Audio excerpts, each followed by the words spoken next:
Good day, everyone. I am Alma Joy de Hero Ibanez from BSES 1 Section D. My family call me Almi or Inday. I live in Porok 15, Santa Irene, Prosperidad, Agusan del Sur, 22 years of age.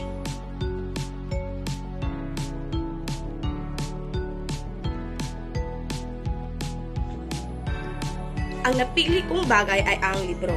Maihahalin tulad ko ang aking sarili ay ang libro. Sa bawat pahina ng libro ay may iba't ibang kwentong iyong malalaman, may mga pagsubok na pagdadaraanan, ngunit iyong kapupulutan ng aral. Bukas ako sa lahat ng mga gustong malaman ang aking mga kwento at gustong akong makilala pa. Dahil ang libro, dito mo malalaman sa bawat pages na iyong mababasa ay may mga pangyayaring masaya at malungkot.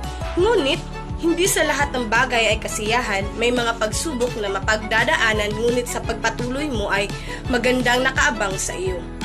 Gaya na lang sa aking buhay, may mga pangyayaring hindi ko inaasahan na aking lubos na pagtutuunan ng aral.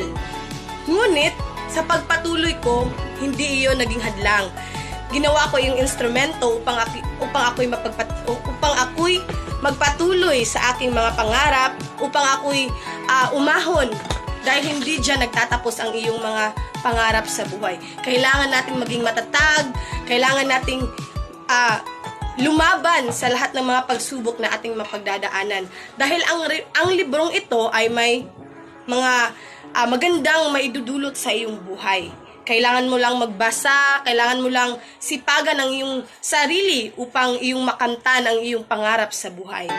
Hindi hadlang ang mga pagsubok na iyong mapagdadaanan sa buhay. Ito ay isang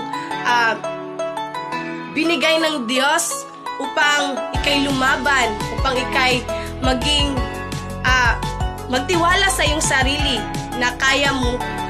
Nilagay ka dyan ng Diyos dahil kaya mo yung makamtan, kaya mong masolusyonan ang lahat ng pagsubok, kaya mong mapagdaraanan ang lahat ng pagsubok na iyong ma-encounter sa buhay. So, itong librong ito ay sumisimbolo sa aking sarili.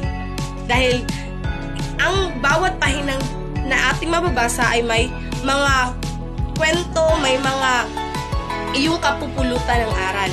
So, yun lamang po at maraming salamat.